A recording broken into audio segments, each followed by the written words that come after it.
स्वामी नमो नमः।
सभी पुण्यात्माओं को मेरा नमस्कार।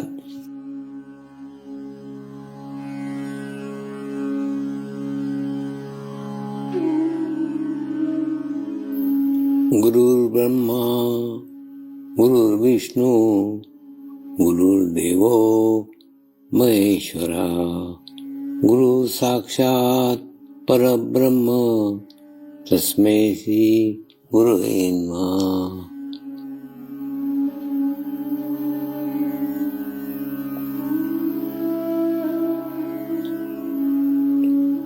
ध्यान की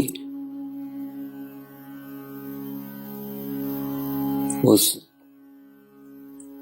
स्थिति में जाएंगे जहाँ शरीर भाव पूर्णतः समाप्त हो जाता है।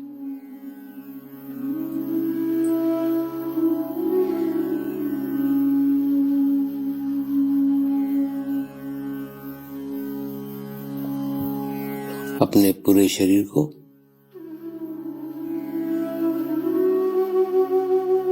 पूर्णतः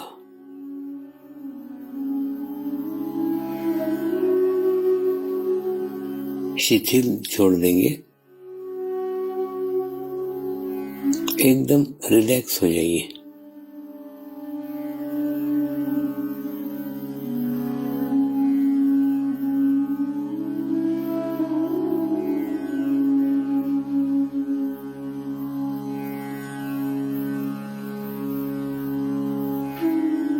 मेरे साथ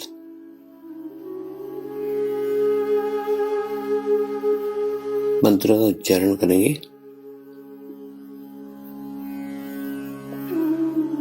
मैं एक पवित्र आत्मा हूँ।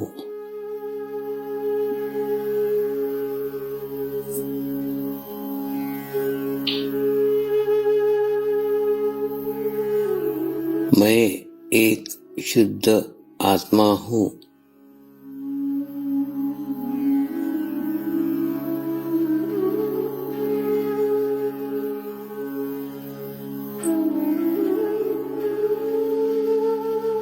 मैं एक पवित्र आत्मा हूँ।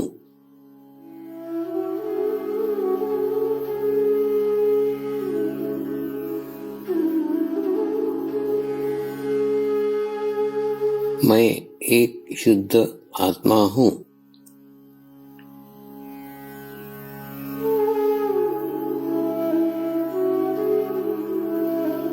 मैं एक पवित्र आत्मा हूँ।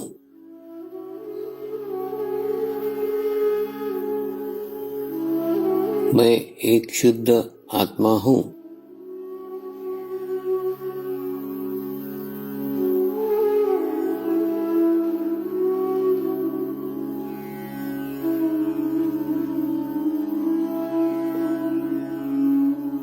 अब इसी आत्मा भाव को बनाए रखते हुए गुरु मंत्र का उच्चारण करेंगे।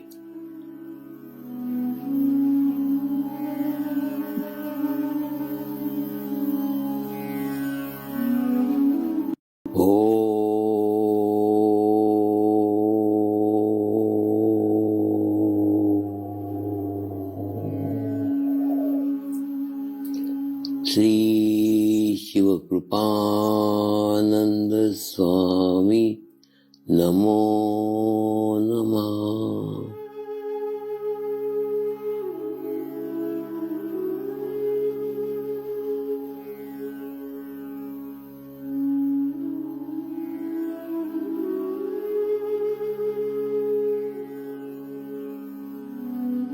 ओम श्री शिवकृपानंद स्वामी नमो नमः।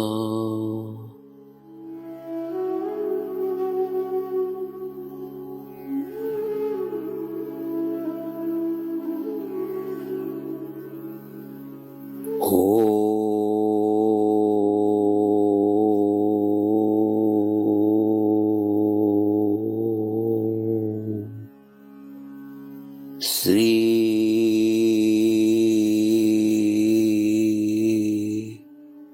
शिवकृपानंद स्वामी नमो नमः।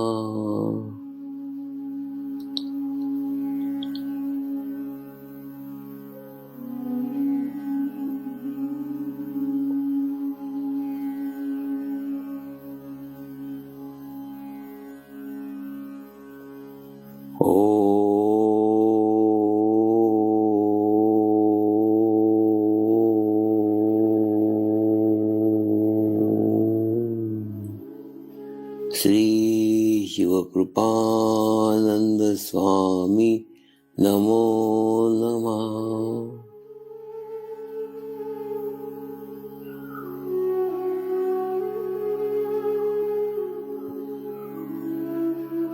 ओम श्री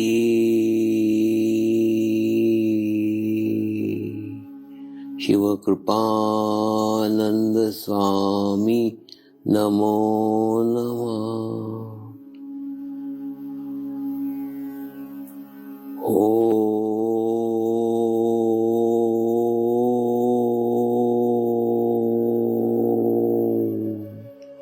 श्री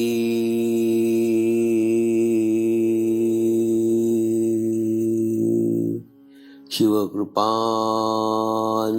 स्वामी नमो नमः।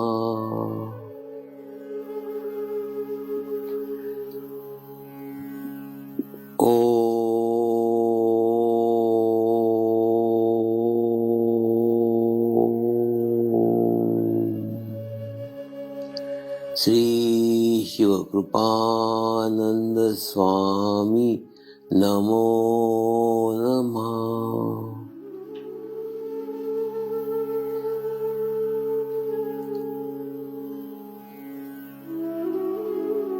ओम श्री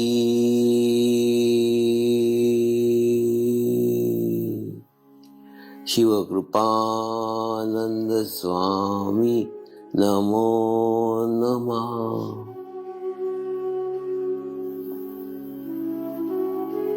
ओम श्री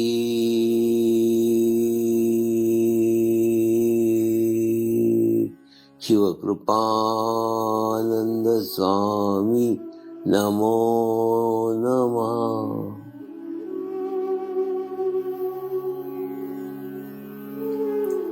अब आप अपना चित्त सहस्त्रार पर रख के थोड़ी देर के लिए ध्यान में जाएंगे।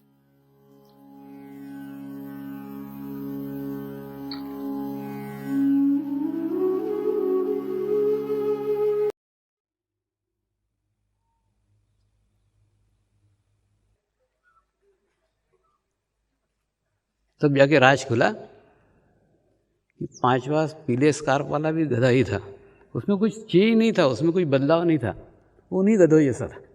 सिर्फ 1000 की नोट उसने खाई थी, इसलिए उसकी कीमत 1200 रुपये हो गई थी। तुम्हारी स्थिति भी वो पांचवें गधे जैसी है। गुरु सानिध्य मिलके, गुरु कृपा मिलके कोई बाहरी बदलाव आ गया होगा।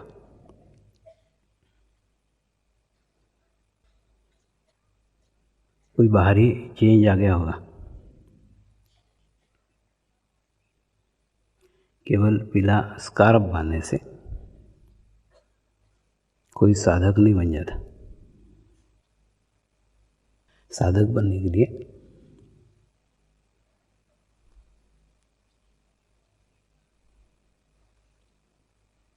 साधना की आवश्यकता होती है।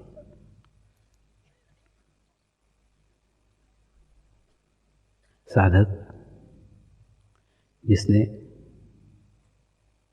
अपने आप को साधा हुआ है,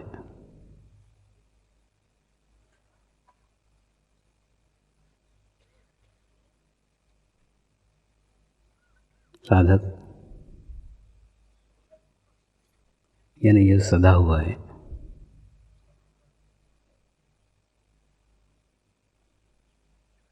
न भविष्य काल से बंधा हुआ है,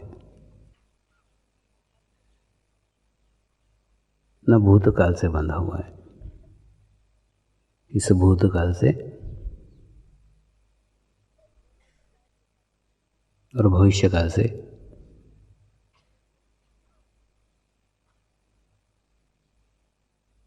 अपने आप को बीच में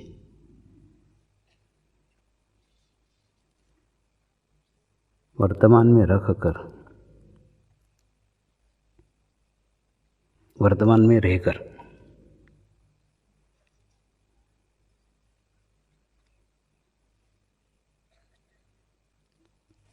प्रगति कर रहा है, प्रोग्रेस कर रहा है। न उसके जीवन में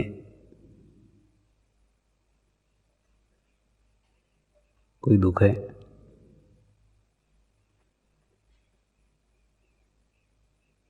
न उसके जीवन में कोई सुख है।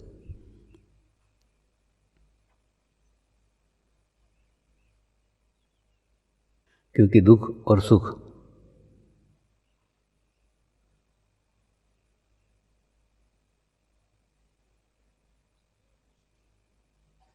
इन दोनों से परे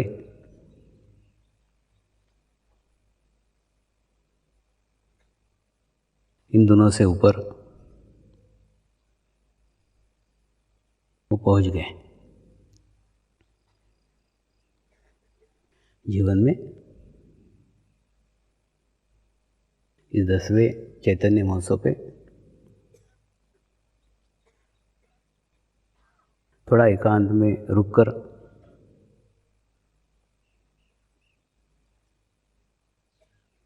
बैठकर थोड़ा मंथन करो, आत्मचिंतन करो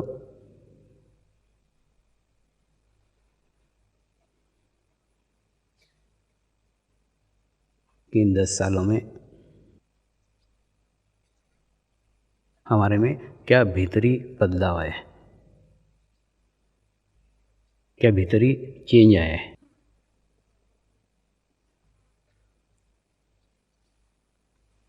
अहंकार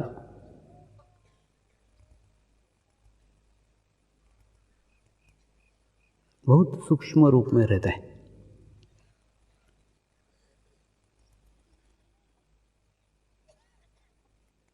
और वो कब चोला बदल देता है,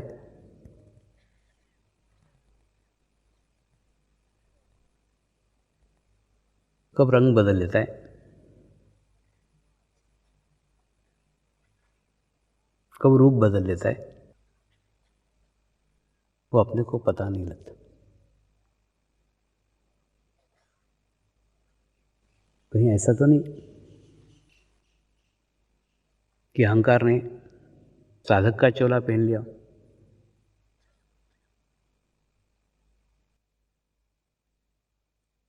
पहले हमें अहंकार अमेरिका था, अब अमेरिका अहंकार नहीं रह गया हो, लेकिन साधक का अहंकार आ गया हो, यानी अहंकार ने रूप बदल लिया।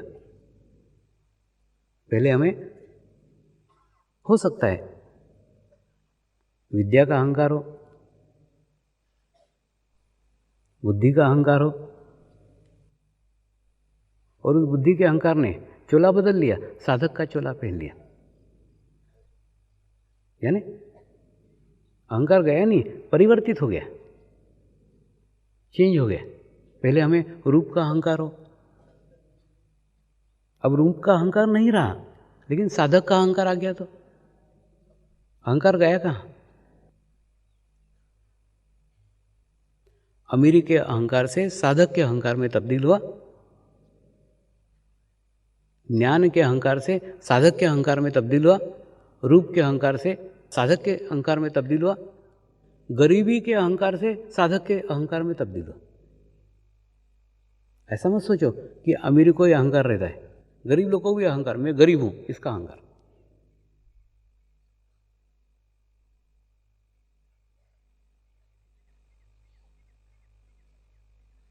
तो अगर आपको अहंकार है कि आप साधक हैं, इसका अहंकार है, तो अहंकार सिर्फ परिवर्तित हुआ है, चेंज हुआ है, गया नहीं है।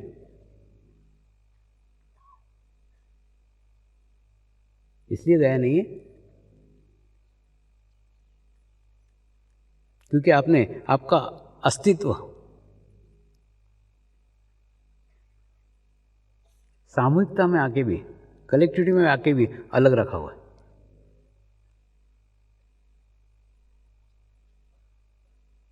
और इस अलग रखने के कारण ही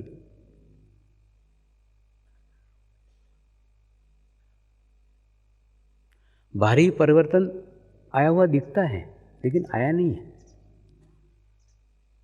चोला बदला हुआ दिखता है, लेकिन बदला नहीं है।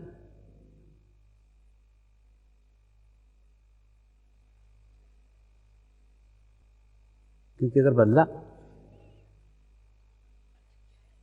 तो हमारे में एक आमूल परिवर्तन आना चाहिए।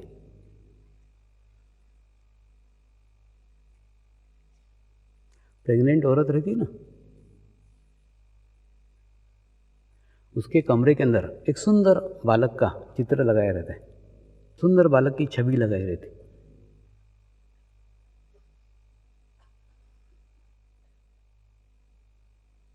तो अपने 7 महीने 8 महीने गर्भ के दौरान उस बालक की तरफ चित्त रखती रहती है, ताकि उसको भी ऐसे स्वस्थ सुंदर आकर्षक बालक जन्म दे।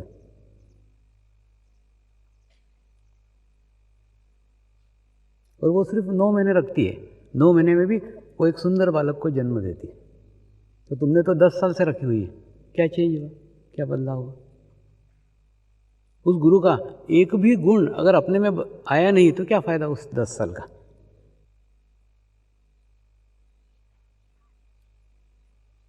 बदलाव कहाँ से आना चाहिए?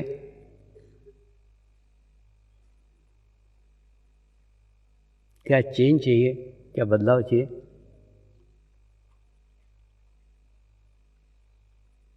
क्या होना चाहिए, क्या है?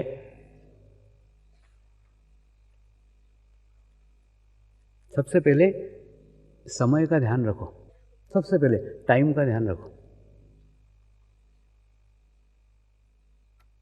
कल आप कल्पना करो कि मोक्ष की रेल यहाँ से 3 बजे छूटने वाली थी, तो कितने लोग मिस कर देते? 90% लोग यहाँ थे ही नहीं, जबकि आपका रिपोर्टिंग टाइम 2:30 बजे का था।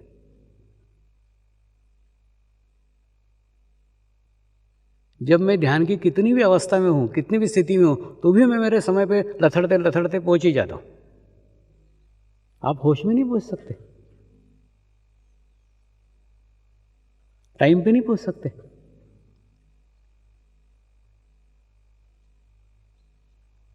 सबसे पहले अपने आप को डिसिप्लिन में लाओ।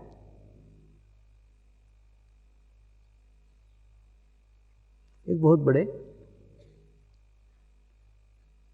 डायरेक्टर ने एक कॉलेज में नाटक बिठाने का आयोजन किया। कौन कौन लोग नाटक में खड़े हो रहे हैं? 500 लोग तैयार हो गए, हम आएंगे, हम काम करेंगे। उसने कोई इंटरव्यू नहीं लिए, कोई साक्षात्कार नहीं लिया, किसी को रिजेक्ट नहीं किया, किसी को भगाया नहीं, सबको बोला ठीक है फुटबॉल के मैदान पे आ जाओ, 500 के 500 लोग सब नाटक में आ जाओ। तो प्रिंसिपल ने प्रश्न पूछा कि पात्र तो केवल 5 हैं, आप जो ड्रामा खेलने जा रहे हो उसके पात्र तो केवल 5 हैं, आपने 500 लोगों को क्यों ले लिया? उस डायरेक्टर ने उत्तर दिया आखिरी में ये 5 ही रहने वाले। वो 500 को मैदान पे लेके जाता था, रोज पीटी कराता था, रोज योगासन कराता था। ऐसे 8 दिन निकल गए, रोज थोड़े थोड़े लोग उसको गालियां देके बाजू हो जाते जाते। योगासन का नाटक से क्या संबंध है? इस पीटी का नाटक से क्या संबंध है? कुछ नहीं, 1-1 घंटा खड़ा रखता था, खड़े रहो स्टैचू तरीके। अब ये खड़े रहने से नाटक का क्या संबंध है? ऐसे उसको गाली देते देते देते देते लोग बहुत कम हो गए।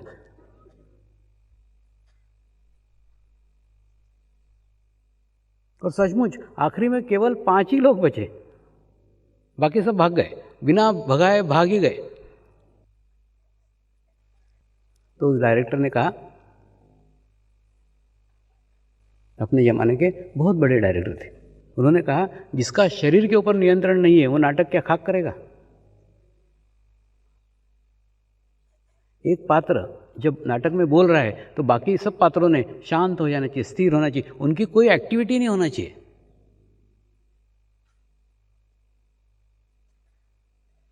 अगर वो कहीं खुजाल रहे हैं, कहीं हिल रहे हैं, तो उस पात्र के बोलने का इफेक्ट कम हो जाता है।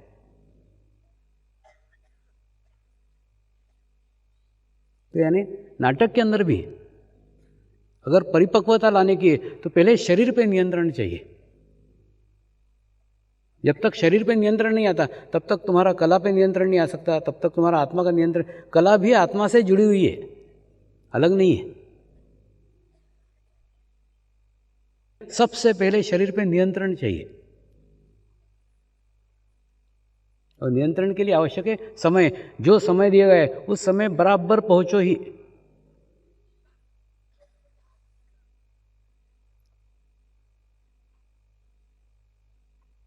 अब आप बताओ, आप बोलते हो ना मेरे से आप जुड़े हुए हो, जब मैं टाइम पे पहुंचता आप क्यों नहीं पहुंचते?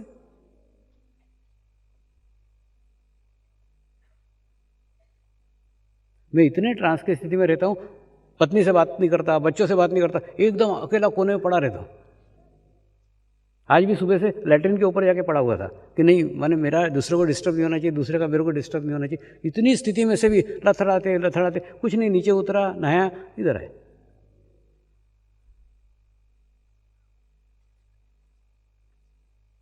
क्यों? टाइम दिया हुआ था, इस टाइम पे पहुंचने के लिए एक दृढ़ इच्छा शक्ति, उस जगह पहुंचना ही है, उस समय पहुंचने के लिए। कितनी भी ध्यान की अवस्था में एक संकल्प करके जाते हैं कि इस समय तक यहां पहुंचने का है, वो संकल्प है।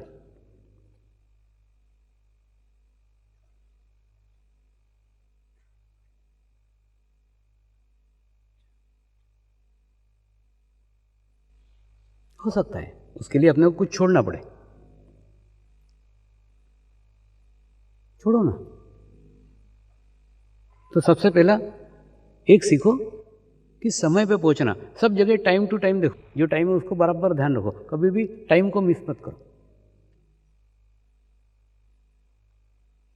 कहीं ऐसा नहीं हो टाइम मिस करते करते तुम्हारा सब कुछ मिस हो जाए।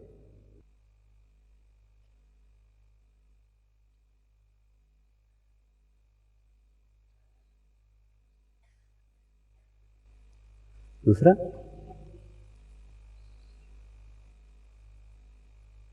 ध्यान यानी चित्त के ऊपर नियंत्रण।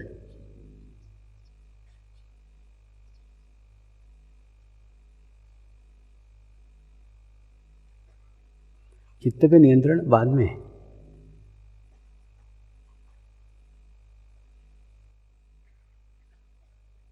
चित्त नियंत्रण के पहले शरीर पे नियंत्रण आवश्यक है।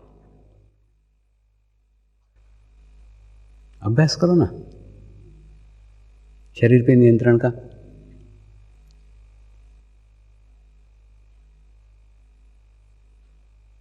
समय पे सो, समय पे जागो, समय पे ध्यान करो, समय पे भोजन करो, और भोजन सुपाच्य भोजन करो। तुम लोग मेरे लिए उतना नहीं सोचते जितना मैं तुम्हारे लिए सोचता हूँ। तुम आने के पूर्व मैं गया था, वो रसोई वो मिल के आया। मैंने उसको बताया पैसा बचाना अपना उद्देश्य नहीं, उद्देश्य सुपाच्य खाना दो, इजी डाइट, जो आसानी से पचा सके, आसानी से पच सके, और दूसरे दिन सवेरे भी वो उतने हल्के, उतने ही प्रसन्न होकर ध्यान कर सके।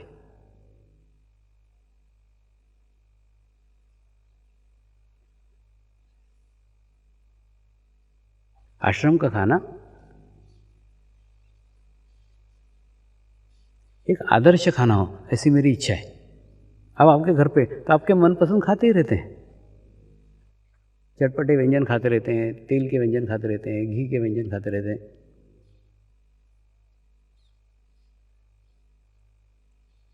तुम्हारी इच्छा, लेकिन क्या खाना चाहिए, ध्यान के लिए क्या खाना उपयुक्त है, उचित है, ये बताना गुरु के रूप में मेरा कर्तव्य है।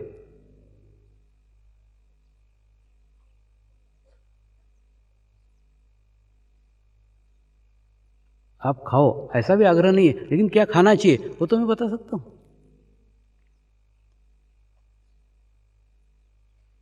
क्या उचित खाना है,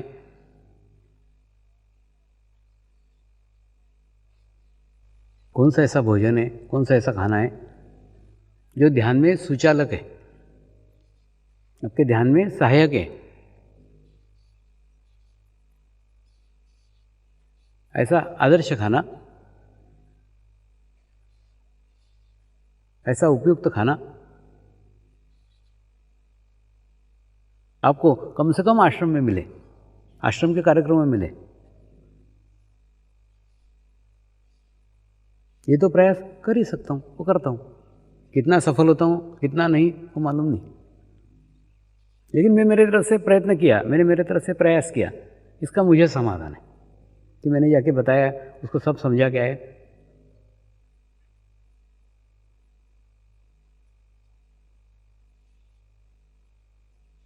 देखो ये भोजन जो है ना, ये आपके हाथ में, आपके हाथ में मतलब आपको क्या भोजन खाने का है ये आपके हाथ में। आप चाहो तो खाओ, नहीं चाहो तो मत खाओ। इस भोजन के ऊपर आपका अधिकार है, आपका नियंत्रण है। पानी के ऊपर आपका नियंत्रण नहीं है। जहाँ जाओगे नदी का पानी होगा तो नदी का पीना पड़ेगा, कुएं का पानी होगा तो कुएं का पानी पीना पड़ेगा, तालाब का होगा तो तालाब का पीना पड़ेगा। यानी हम जहाँ जाएंगे वहाँ का जो पानी होगा वो पानी हमको उपलब्ध होगा, वो पीना पड़ेगा। उसमें हमारी कोई चॉइस नहीं है, हमारा कोई सिलेक्शन नहीं है। ठीक उसी प्रकार से हम जहाँ पे वातावरण में जाते हैं, जिस स्थान पे जाते हैं, जिस जगह जाते हैं, उस जगह जैसी हवा बह रही है वो हवा हमको लेना पड़ेगी। नदी किनारे जाएंगे, नदी किनारे की हवा आएगी। समुद्र किनारे जाएंगे, समुद्र किनारे की हवा आएगी। पहाड़ पे जाएंगे, पहाड़ की अच्छी हवा आएगी। मुंबई में जाके मुंबई में रहेंगे, मुंबई की हवा आएगी। अब मुंबई में रह के तुम बोलो नहीं मेरे को पहाड़ की शुद्ध हवा चाहिए, आएगी क्या? नहीं आएगी, क्योंकि वहाँ चॉइस नहीं है। हवा के ऊपर आपका कोई चॉइस नहीं है। आप जहाँ रहोगे, आप जिस वातावरण में रहोगे, उस वातावरण की हवा लेना आपकी मजबूरी है।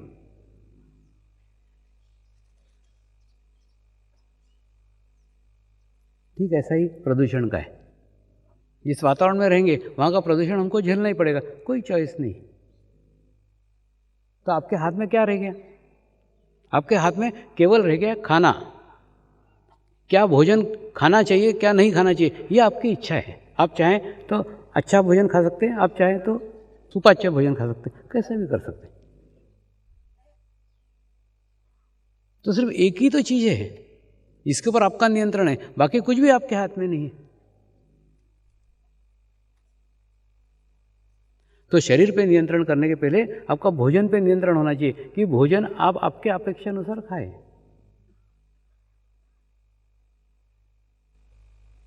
आपके ध्यान के लिए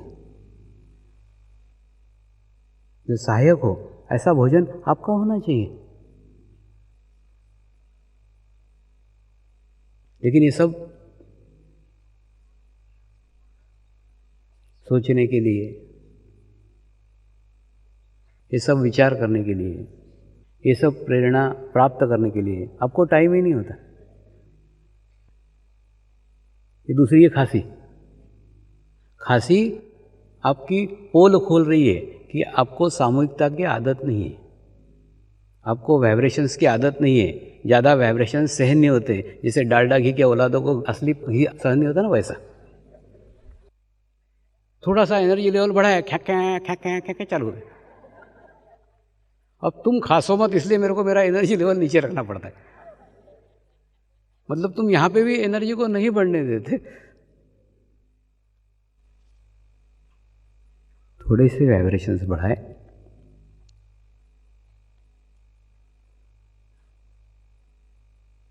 तो तुरंत आपका विशुद्धि चक्र मुझे आपकी सारी जानकारी दे देते। कितने नियमित ध्यान करते हो, कितने सेंटर पे जाते हो, कितने विचार करते हो, कितना शरीर के ऊपर नियंत्रण है, कितने आत्मा के करीब हो, कितना खुद को समय देते हो, कितना खुद को टाइम देते हो। आपको बताने का जरूरत नहीं, वो बताता है। क्योंकि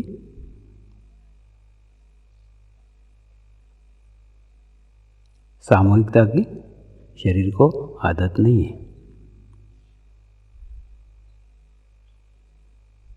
ध्यान की शरीर को आदत नहीं है, सेंटर पे जाकर ध्यान करने की आदत नहीं है। इसी कारण अचानक आए हुए चैतन्य को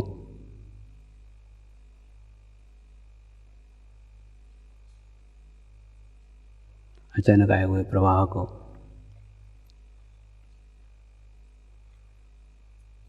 शरीर नियंत्रित नहीं कर पाता है।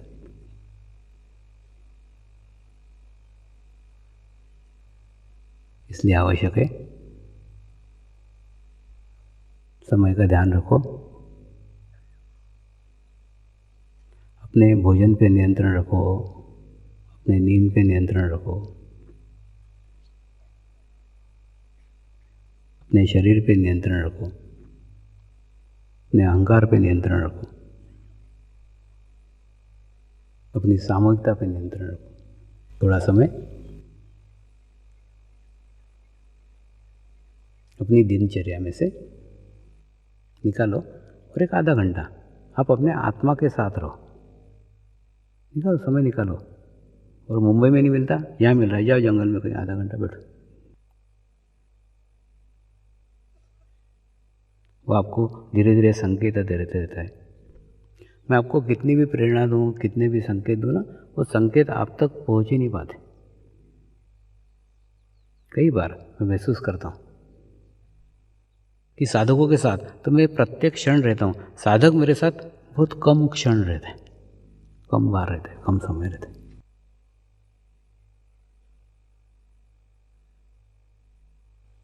अब आपका अवलोकन करो ना, कितनी देर ध्यान करते हो,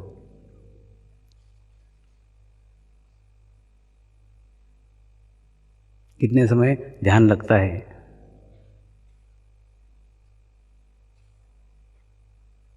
कितने समय सेंटर पे आते हो और कितने समय सेंटर पे लोकों में चित्त रहता है। सेंटर पे आप ध्यान करने के लिए जा रहे हो, दूसरे साधकों में चित्त डालने के लिए नहीं। आप आपका अवलोकन करो ना।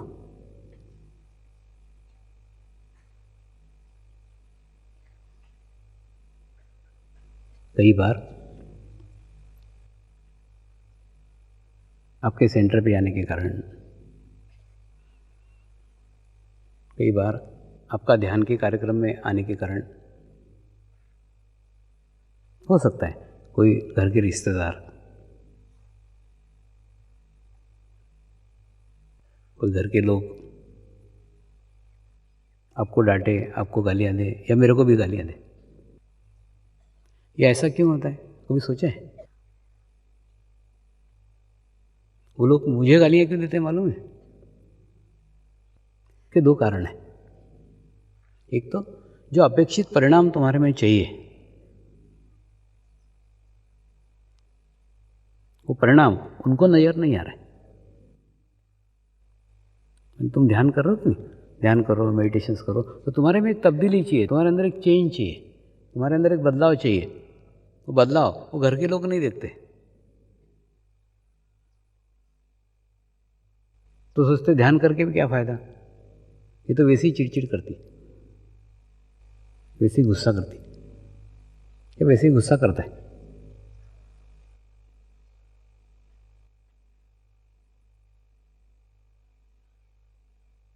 तो तुम्हारे अंदर कोई बदलाव नहीं है, तुम्हारे अंदर कोई चेंज नहीं है, और उसी कारण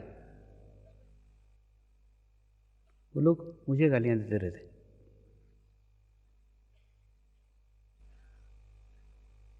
और दूसरा,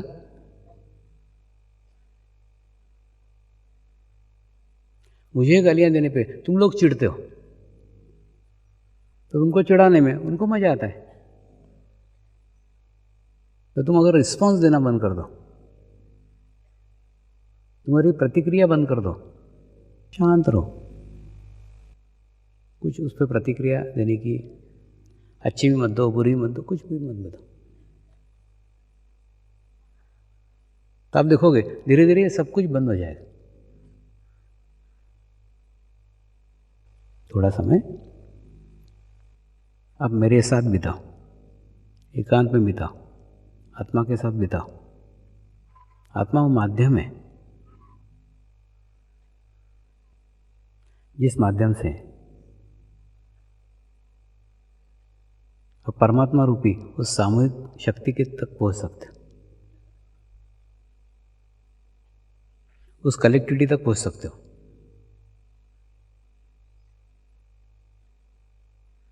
उस स्थान तक पहुंच सकते हो, उस जगह तक पहुंच सकते हो जिस जगह तुम भी पाना चाहते हो, तुम भी जाना चाहते हो।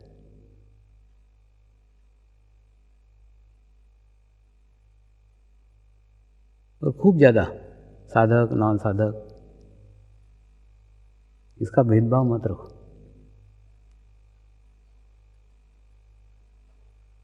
सबसे पहले जानो कि हम मनुष्य हैं,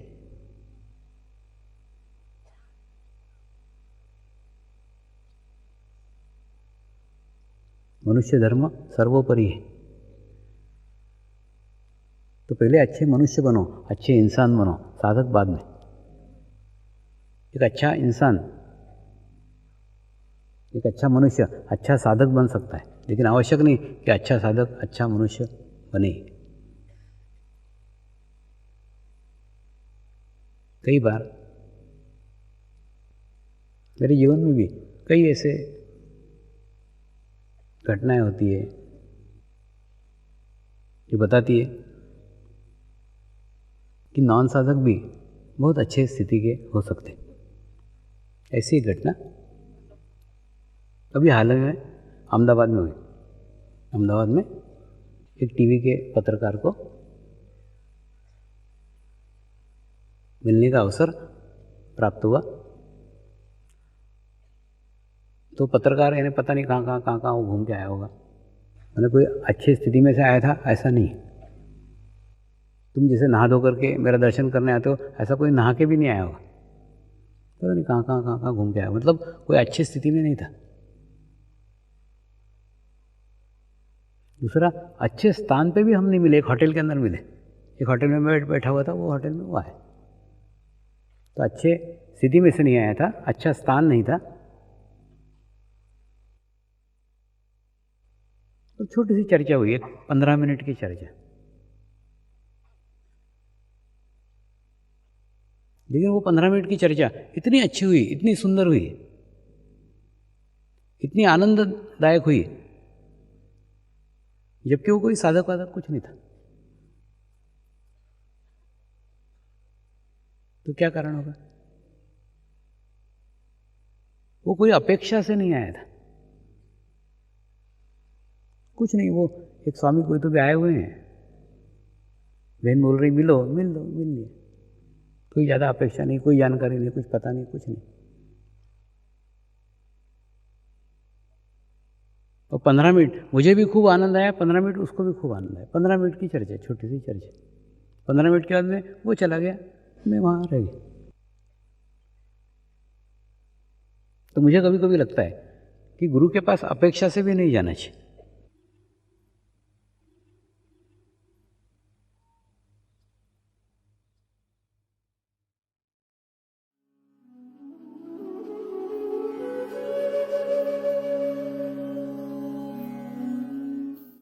अब हम प्रार्थना करेंगे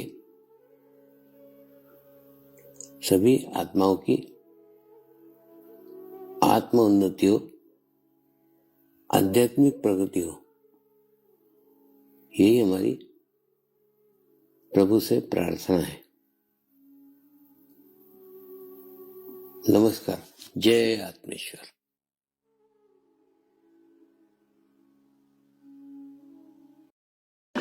शांति पाठ करेंगे। ओम द्योः शांति अंतरिक्षगम शांति पृथ्वी शांति रापः शांतिरौषधयः